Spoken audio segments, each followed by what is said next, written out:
Welcome to another episode of Celebrating Small Family Businesses. And today we are celebrating Kate Woodward Young and Carrie Casey of TexasDirector.org.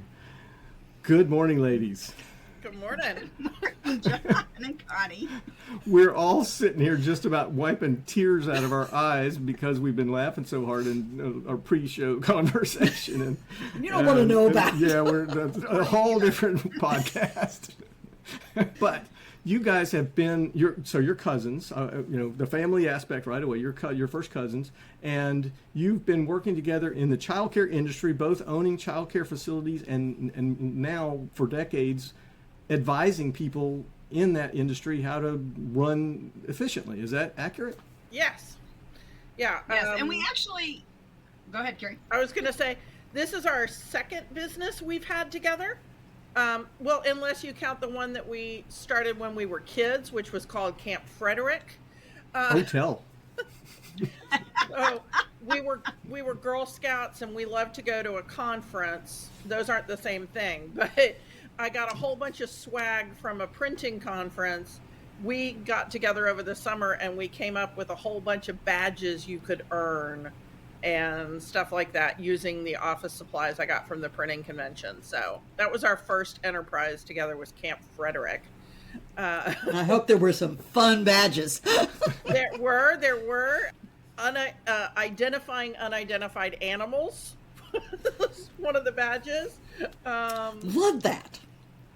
But that is so in line with the Girl Scout mission, the leadership and the creativity. You're just immediately in leadership in Girl Scouts. That's great. And we were both Girl Scouts. Our kids were Girl Scouts. We had a parallel path when it came to Girl Scout cookies.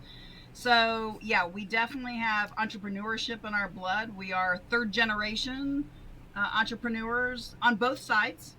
And so we are excited to just continue to share that passion with pretty much anybody who will listen, and with our own children. So good. So that entrepreneurship led from, I think, your grandfather. You had worked with your grandfather at some point. Is that right? I worked with my grandfather at some point. That's what. And that was at a Christmas tree farm. Okay. And then we both worked with our mothers. I also worked with my dad. My dad took the contractor route, not strictly entrepreneurial. He was a contractor. He wrote technical manuals. So he worked for everybody from Apple to Dell to IBM, Gulf Western, like all kinds of companies over the years. And I was his back office for a while. Very cool. And yeah. And we also worked for other cousins or with other cousins. And our spouses worked with each other. So my spouse worked with Carrie. Carrie's spouse worked with me in different businesses. So I had a publishing business. Wow. And so we got everybody working together somehow.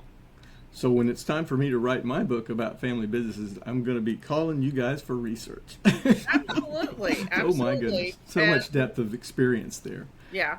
Kate used to have the publishing company. So, and now I have a different publishing company because I work faster than the traditional publishing company. And the idea of waiting 2 years after I wrote something for it to hit the shelves was like, no, thank you. I can't handle that much lag time.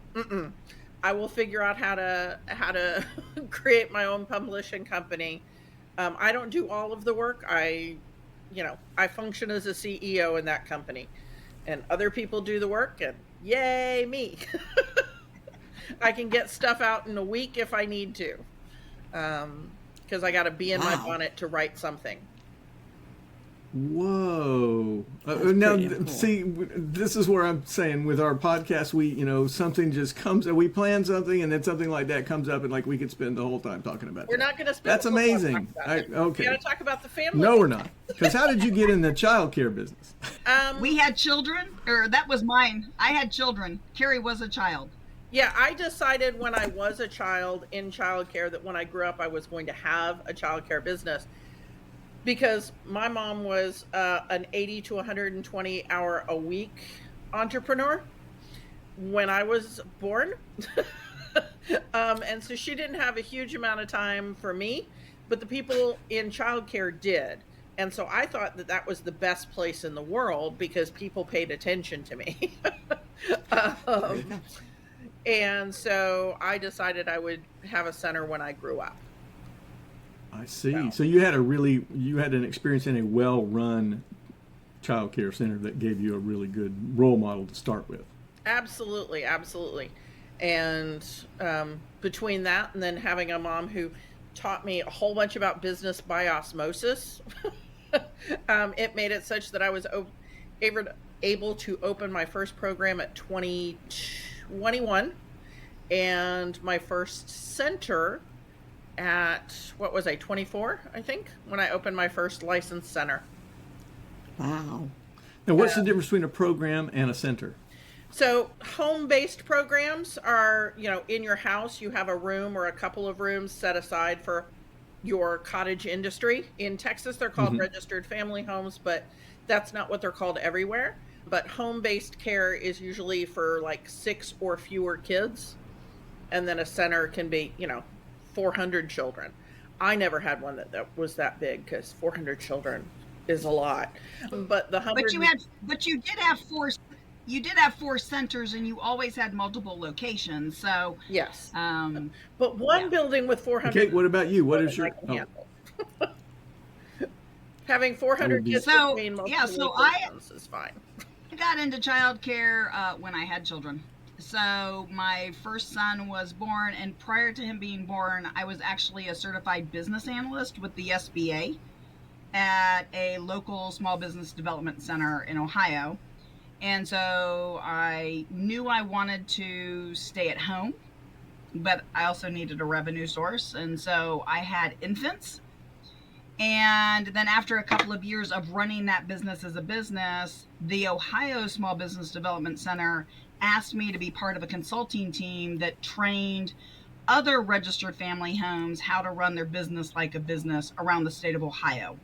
Now, you have to remember that all of this happened pre-social media, and Carrie and I didn't necessarily know that we were on these parallel paths. Because while our mothers, although they did not get along. They were, there were 5 siblings, and each of them had 3 siblings they liked better than each other. They were very much oil and water growing up. And so just because my mom knew what I was doing and her mom knew what she was doing, they were not having weekly phone calls between the two of them.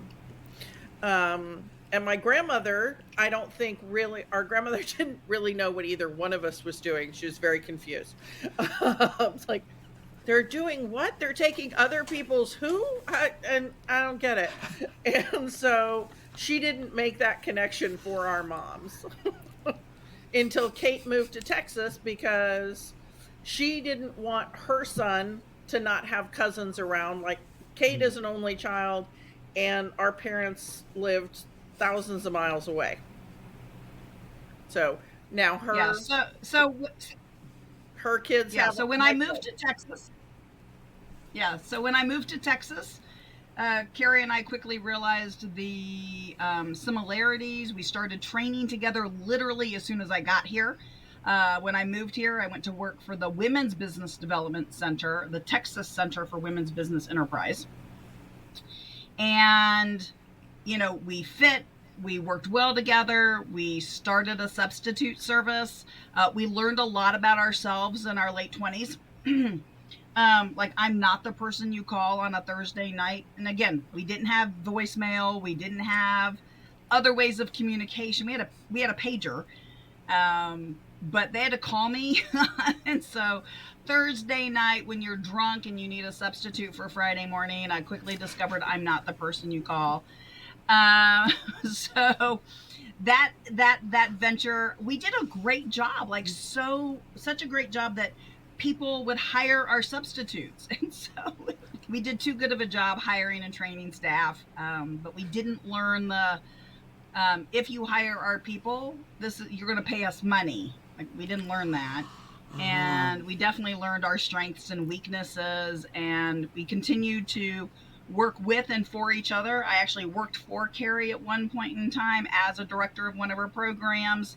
And that was after her husband worked for me at my publishing firm. And I think actually, did my husband go to work? Yeah, my husband actually went to work for you before I went to work for you.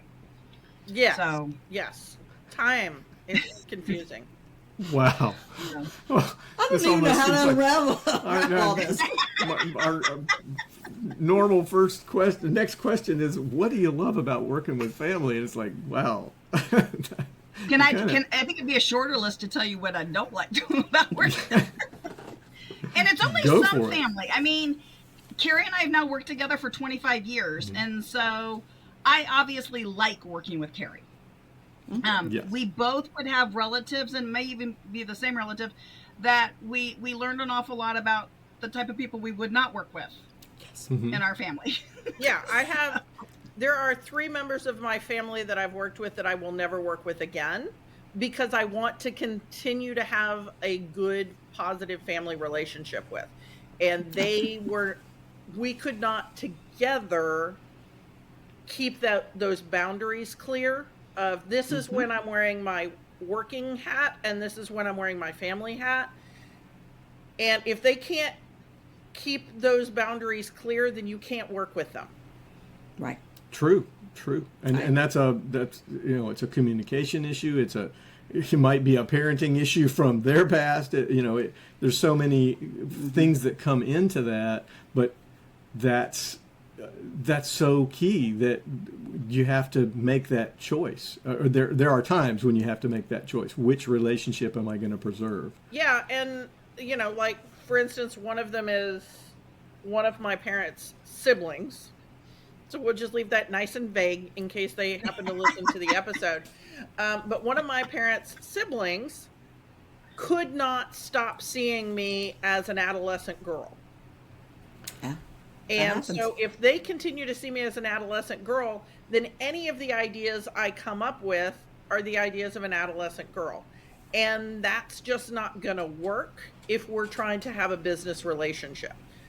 So it was just like, we're not going to be able to have a professional working relationship.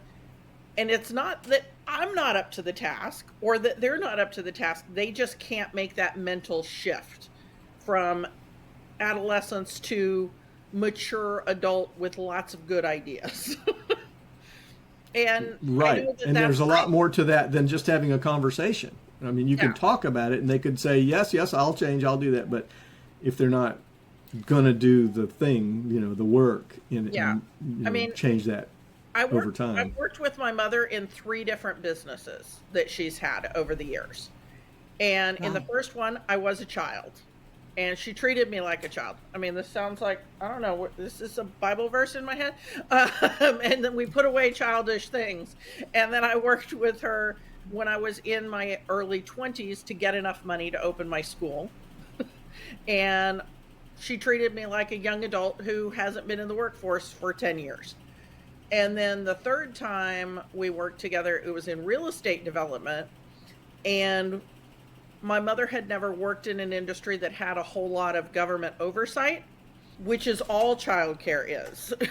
It is like so much government oversight. And so I took the role of doing those things, and my mother's perceptions of me as an adult changed radically because there was this thing that she couldn't do at all, and I did it like I was a fish swimming in water. Not a problem. Okay, so every time we have a conversation, you have to send an email confirming what was said in the conversation to that person, and if possible, also their supervisor. And she was like, why? It was like, because they will forget what they said and then try to cite you for something that they told you that you were supposed to do. And she was like, people wouldn't do that. And I was like, yes, they will. And it's not necessarily malicious, but they don't remember the conversation. And if you've sent the email, you can go, as per our email of March 5th, this is what we're doing, and you signed off on it. So, like, I've gone through all 3 phases with one person in my family, and it's amazing the difference in our relationship since we did the real estate development. because now she sees us as completely equal. She may have more knowledge in one area, but she knows that I've got more knowledge in others. So it's, if you've worked with a family member and it didn't work out, wait, come back to it, try it again. Because you've got shortcuts in your conversation when you've known somebody for, I don't know, 50 years. It just makes it easier. Yep. So Carrie and I man. also have been really lucky that we've had not only spouses, but in-laws who've supported our business endeavors. So whether it was my first husband, or, I'm going to sound like a serial spouse, but anyway, and so that was with my first husband, Carrie's husband and his family. They've all been very supportive. And I think that is how we were able to continue to be entrepreneurs and run our businesses. But, we've got cousins and second cousins, and our moms have cousins that have all been entrepreneurs. So it's also, we're not like the redheaded stepchild at a family reunion, right? We really, everybody kind of understands. We don't sit around and talk business, but there is a level of understanding. And sometimes, even though we may not have worked with somebody may have been an investor. So like Carrie's mom and my grandmother were both investors in the publishing company that I bought into when I moved to Texas. So I didn't work with them, but I was accountable to them. And there were definitely provisions that came with those investments. Yeah. Well, and that's a little bit different relationship, and that, that a lot of small businesses don't have many people in the family that are part owners and yet don't work in the business. But as family enterprises grow, that becomes a much bigger part of the puzzle. And that's where there's so much negotiation and communication and understanding that has to happen, because those people's wishes have to be taken into account, and there has to be meetings and all that. So I'm so glad you brought that up. Well, and the real estate project that Carrie and her mom were part of were actually with a whole other family unit. So it was them and then another family unit of siblings, a spouse, of a business partner who passed away. So, he was the visual one, and everybody else kind of was in the back. And so it was like Carrie and my aunt, and then like his brother, his sister, his wife. And so a whole other version of how to manipulate, how to wasn't involved until he died. And she didn't know anything about business, so that was fun. When she became a co-general partner and had no business background. Yes. Or very little background. Yes, and that's another flavor there that a property manager we know calls them accidental landlords. Yep. But accidental business owners, same way. Husband passes away, and all of a sudden the wife's in business with maybe a partner or the other business partners, and oh my goodness. And there's planning that can take place ahead of that if it's done. Have you been talking to our lawyer? Exactly. Oh, we got that homework assignment from our attorney of, you need to put all this in your paperwork. And we're like, nah, no, we don't. And she's like, yeah, you do. I actually heard that from an investment advisor. He was talking about, a buy-sell agreement, how important it is to have a buy-sell agreement for exactly that. Mm-hmm. Yeah, and we and some insurance advise people to do that all the time. We advise people to do it all the time. Does that mean that we had it in place for this business of ours? No, but we've had it for other businesses each of us have had, just not the one with our cousin. Well, and now now Texas Director is actually growing, and we are launching a much larger scale version of our business. And so we're really excited about the growth and what's happening over the next 2 years.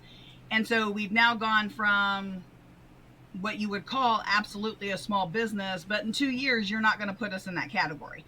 And we're excited about it, I think. So is this franchising? Similar concept. So we're going to go with licensing, And so we're really excited about opportunities and programs we've got coming up. Kind of all wonderful. dovetails into things like our podcast and books and public speaking and all those other things that we do. So we're really excited about moving that forward. So people in other states, that was one of the questions I wanted to ask. Is Texas Director do you just serve people in Texas, or are you nationwide, or are you expanding? So our podcast serves people on a national level. Childcare Conversations with Kate and Carrie. Woohoo! Shameless plug. And our books, of course, serve people in the United States and internationally.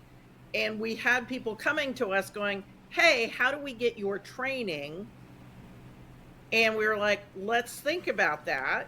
And so I've been in the franchising side I've been a franchisor, been part of a company where I was a franchisor. And then we also did the company run shops. And I was like, I need something in between these two. That's not company run shops and it isn't franchising, and licensing is that in between. I see. Yeah. So we're really excited about where that's headed. Yeah. Yeah. We have a proven model. We've had our business model online since 2005. This is a product that we've had online for 19 years, very successful and very much part-time. It was truly the side hustle before side hustles were a thing. Most of the time, one or both of us had a full-time gig as well as Texas Director. And so we're really excited about now that we are empty nesters in theory, and or at least in schedule. I will say it that way. I am an empty nester in schedule. Half of them, more than half still live here, but I don't have to manage what they do anyway. So Carrie and I are able and excited about creating our future, our retirement plan, and serving even more childcare directors, business owners, teachers, and children. As of right now, we've already served over 1 million children, impacted more than 1 million children and directors and owners through the trainings we've provided in the last 23 years. So. Well, wow. So that one of my questions, our questions we love to ask is what would be a piece of advice that you would give other small family business owners from your experience? And you've got so much, and you're in the business of providing advice, so lay it on us. You've got to have an exit strategy, and you should probably have two. One for if the other members of your family want to continue on after you are like, I'm done, thank you, I'm going to go to Tahiti. So one is if your children or siblings, whoever is involved, cousin, to continue on. And then another one, like I ran away to Orlando. Yeah, Kate quit and went to Orlando, and I bought her out, and so that was her exit strategy. And then she came back and she wanted back in, as if, but so we made that happen. But if your family members don't want the business, if you're no longer involved, because for some people, part of the joy of working in that family business is that family connection. And if you're not there anymore, they don't want it. So you need to have two versions of an exit strategy. One for how to sell it to an unknown third party, and one how to turn it over to the next generation or the sibling or whatever. So I internal succession kind of. That's brilliant. I've never heard that said before, and I love it. I love it. Well, I would actually add two things to that too, which is remember to have time to keep that family relationship. Yeah. What do I mean by that? So our moms think that Carrie and I spend all this time together, which we do, but we generally are pretty business focused. And so there are times where I really don't know what's going on in Carrie's personal life and vice versa. And it's hard to try to explain that to other people who are like, but you spend all this time together. Yeah, but we're working. We're launching a book. We're doing this. We're doing that. So although we might spend 30 hours a week on the phone or in meetings or interviews or whatever, that's not 30 hours a week hanging out. So I think that's really important. And then for us also, I think there's been a struggle with the whole mind shift and the mindset of growing a business. As a small business, I think that's one of the things that we are learning right now as we transition to both being full-time and growing the business, is there is that mind shift of not being a small business, that sometimes you need to find a coach or a consultant or somebody to hold your hand through that process. And we're all about finding team members. Yeah, we do not try to do this on our own. We have coaches, we have partners, we have consultants, we hire it done. That we definitely learned too, I think, Carrie, over the years, is stop trying to be the jack of all trades. Yeah. And recognize when you're going to save a lot of time and money by hiring a professional who can do it in an hour, even if you can do it, and it's going to take you 8 hours to get it done. But I can do it, where it would have been better to spend the $200 for somebody who can get it done in an hour. Yeah, I mean, I think that's one of those things that I learned from, your virtual coaches, the people on podcasts or whatever. So I don't remember if it was Russell Brunson or Dean Graziosi, but one of them said, when you come up with a new problem, think who, not how. Who can solve this problem, not how do I solve this problem? Who can solve it? Because that's one of the things that having a little bit of flexibility in your budget allows, is for you to go, who can solve this, as opposed to spending your time, which is a non-renewable resource, figuring it out, where money is a renewable resource. You can go get more of that. You can't go get more time. Could have been either one of them, because they probably learned from each other, but yes. Yeah, they're in a mastermind and that is together.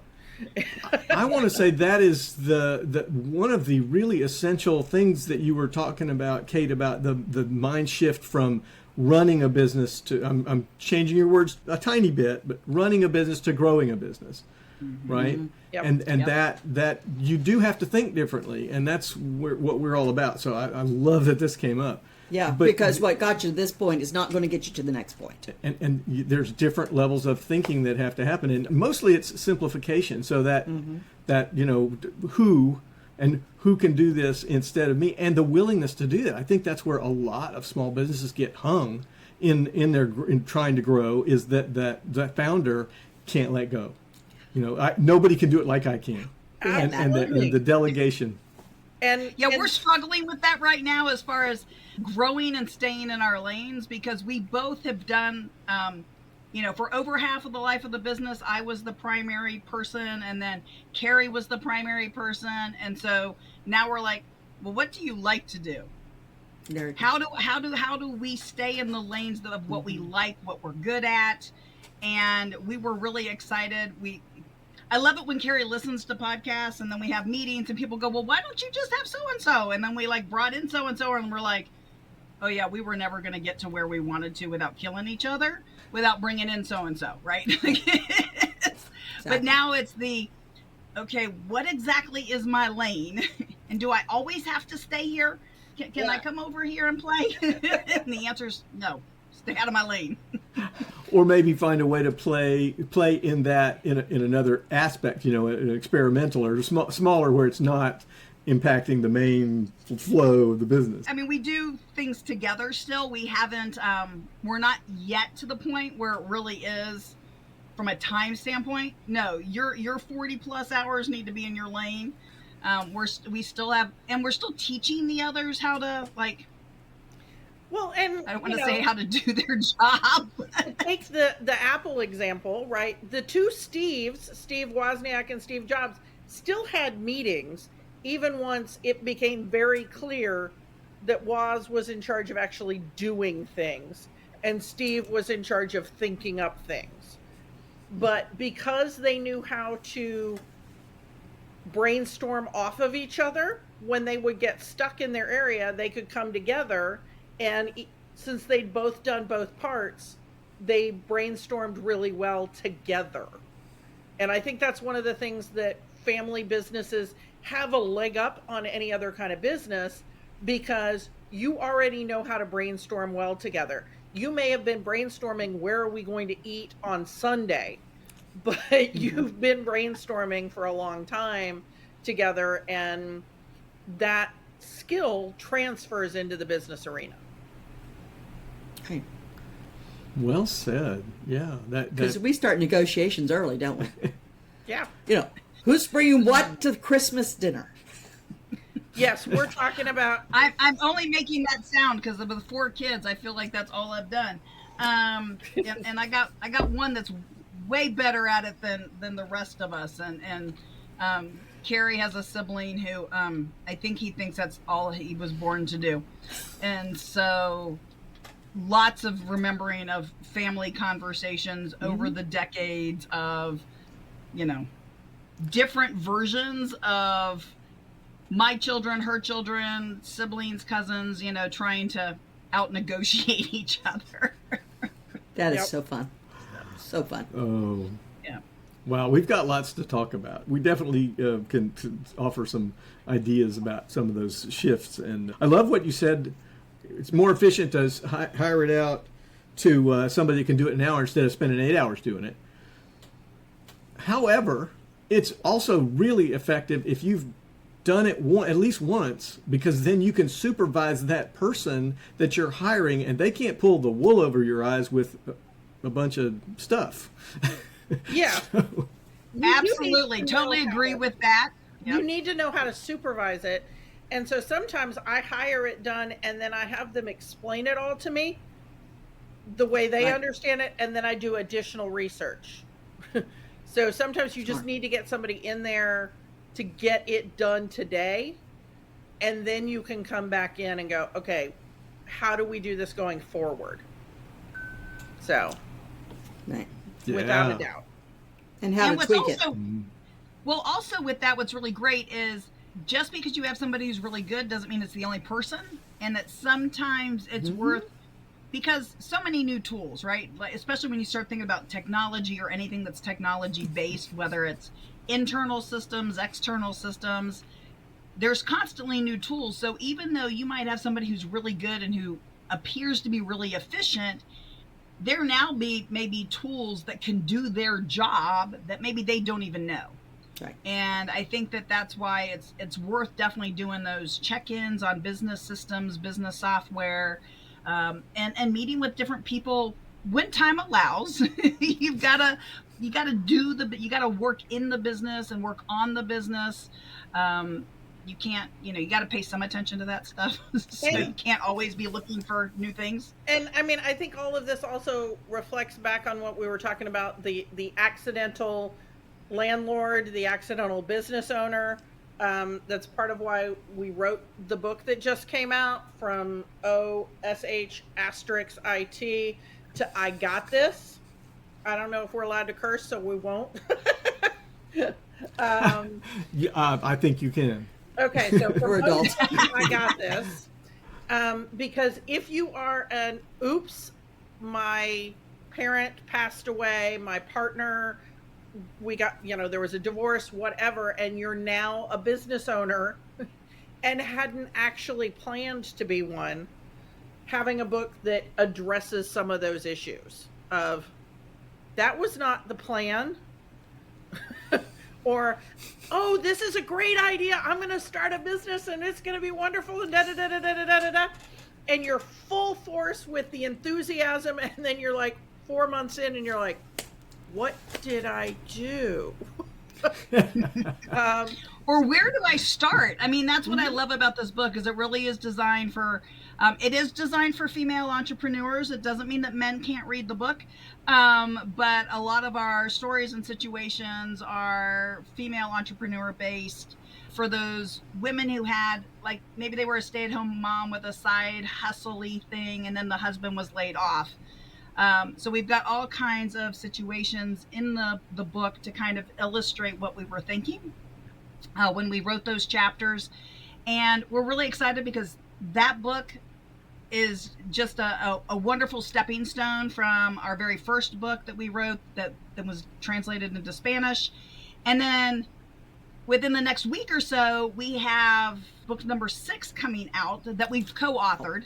And that book is about don't chasing monkeys. And so it's great for family business owners and people who have to figure out that boundary. Maybe you're a person who hasn't quite figured out the whole delegating process, and you really want to help people. And so sometimes, you help them and they haven't actually asked for it. And so that's kind of the premise of don't chase the monkey.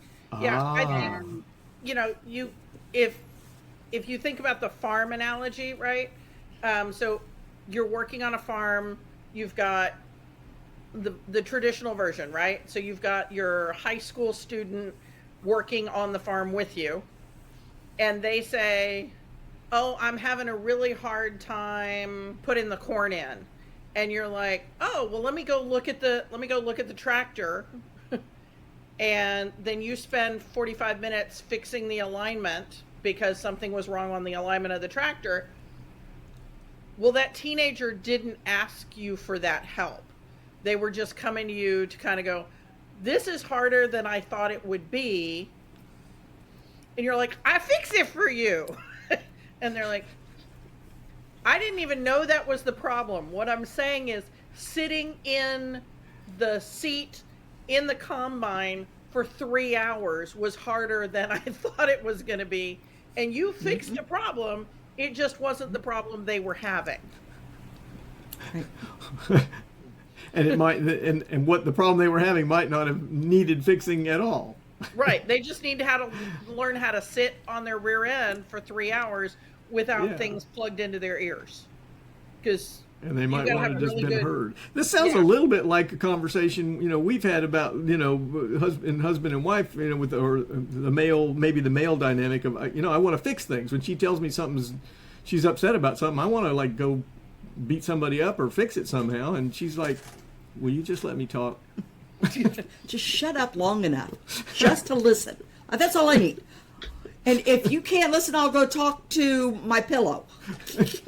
It's a process of there's a really important communication key there about.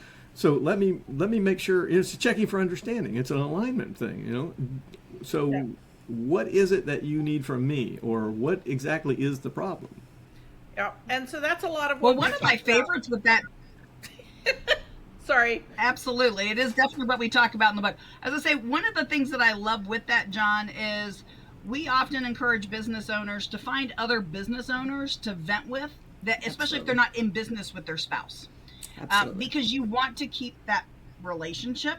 And if every time you need to vent, you go to your spouse is either going to always try to fix it, or they're going to try to figure out, why are you doing this if you're that miserable? And so it's easier to go find those peer relationships in your industry, or maybe just in business in general, that can go, oh, let me tell you. and then that way it's your cup of coffee, it's your Friday night wine friend. It could be a virtual person that you just know will so relate to what you've got going on, and it really saves that relationship. As long as the perception isn't that person now becomes more important than the relationship. Right. Wise words. Wow. Is there anything that you wish you had known before you started all this? Is there any one thing that you went, cool? I would say probably one of the things, in addition to the term balance, but was to put my own remember myself in long-term planning. So with either husband number 1 or husband number 2, I always put the kids first. I always put the family first. And so when unexpectedly marriage number 2 ended, after 24 years, there was no savings for me. There was no retirement plan for me. And so there's a component that I would tell every business owner, and it's actually the last chapter in our book of Oh Shit, which is make a commitment to both of you to having your own retirement programs, not just maybe the one with a job. So if somebody else runs a business, make sure they're also putting themselves first into that retirement program. Even if it's something small, even if it was $100 a month for 24 years, there would have been something. Mm-hmm. Right. And it's not necessarily that you're planning for divorce. It's also, Right. No. what if somebody loses their job or becomes disabled? You're planning for, all of us will Well, what if? probably eventually become disabled. We're hoping it's in our 90s, right? But sometimes it's a short-term disability, like a broken arm, that makes it such that I need to have money in an account so that I can pay for Ubers and taxis and stuff, because I can't drive without my right hand. I'm the right hand. So between my husband and Kate, I'm getting around, and the occasional Uber. Wow. There you go. But if I didn't have a husband who was doing his programming from the house, and Kate wasn't in one of her flexible weeks, there's times when Kate would not have been able to help me with transportation at all. I need to have a separate account for dealing with that short-term disability.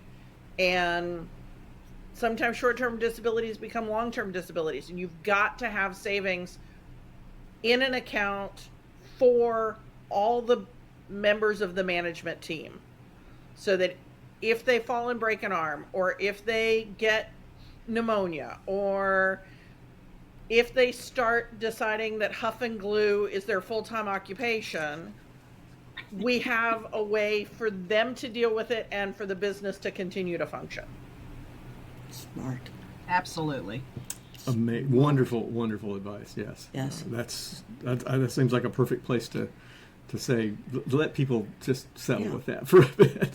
So you showed your book. I want to make sure I put in the show notes. I'll put your website.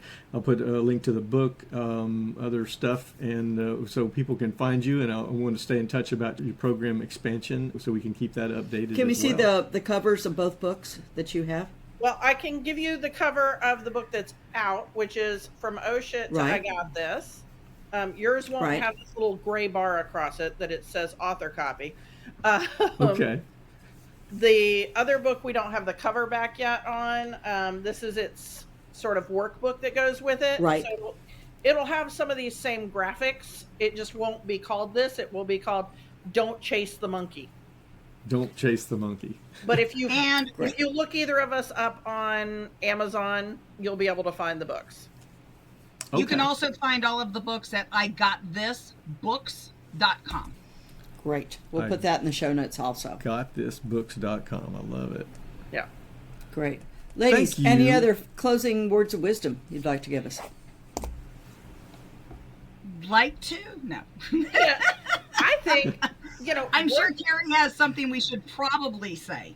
Yeah. No, I mean, tell me what you did. what were you going to say, Kate? I really want people, when they're listening to this episode or any episode by y'all, just to remember that they've got this and that they can do whatever their plans are, their dreams are, and you can be that superhero. And we just love people knowing that they've got this. Well said. Well said. Well, thank you so much. I can't wait to hear the feedback from this episode, and look forward to future conversations with both of you. This has been so much fun. Oh my gosh, we laughed. And I and we look cried, forward literally. to being able to go to a concert with y'all. Yes, very much. We'll All stay right. in touch. I'm gonna. Absolutely. Thank you.